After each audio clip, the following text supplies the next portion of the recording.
তাই শ্রী গৌর গোবিন্দের অষ্টকালীন লীলা স্মরণ। নিশান্তকাল, প্রাতঃকাল, পূর্বাহ্নকাল, মধ্যাহ্নকাল, অপরাহ্নকাল, সায়ংকাল, প্রদোষকাল, নিশাকাল, এই 8 কালে ভগবানের 8 লীলা স্মরণ। সময় প্রদোষকাল।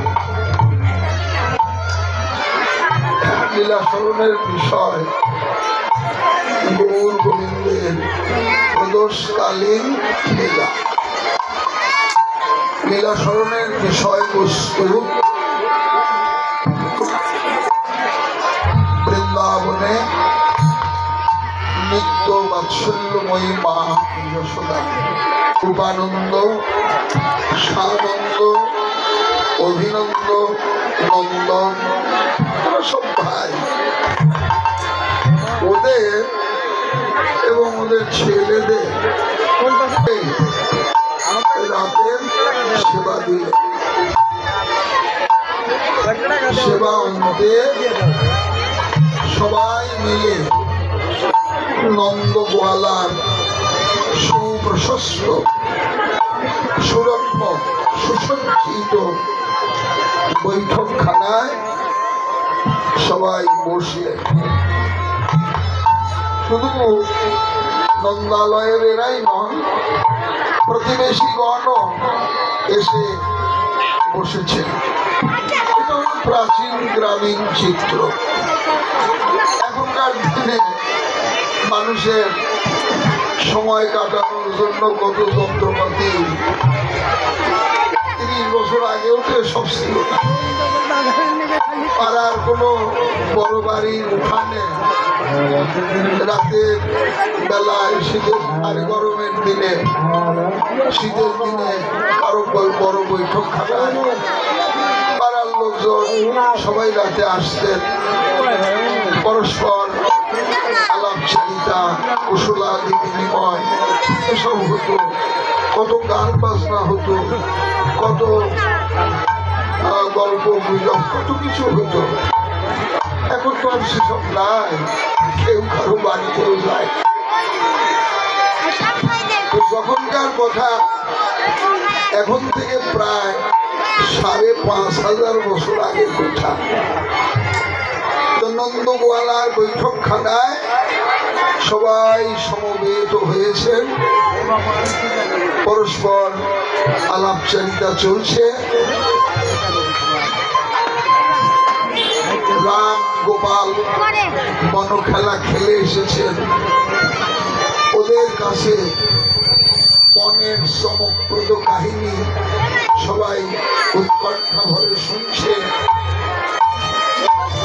মাঝে মাঝে ভাটেরা গান পরিবেশন করছেন। এ মাইকেলা, একটু মাইকটা স্পর্শ করে দেয় রে বাবা। ভাট কারা? আমাদের পাবনাইয়া ভাষায় যারা একদম পুরনো মানুষ, তারা সবাই জানে, ওই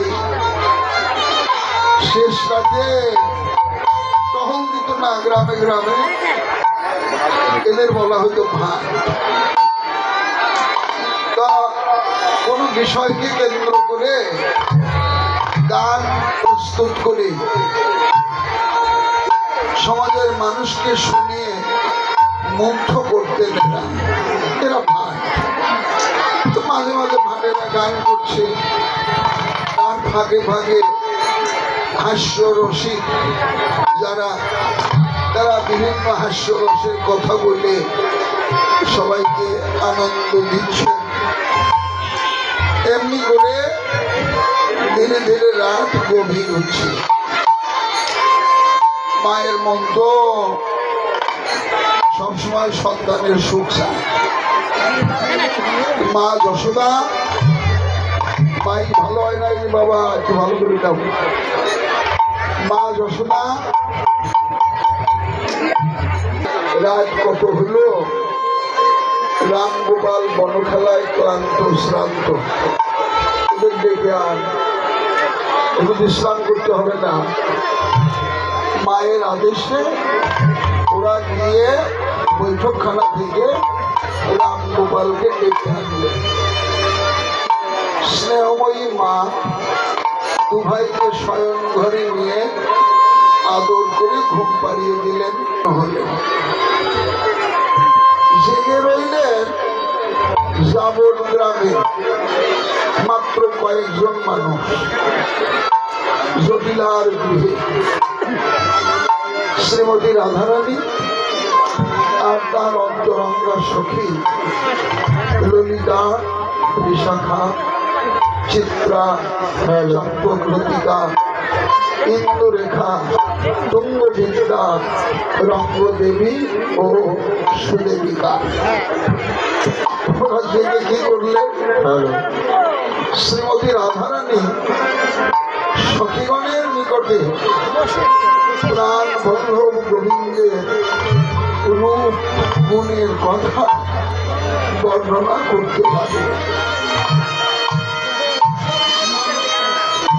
বক্তা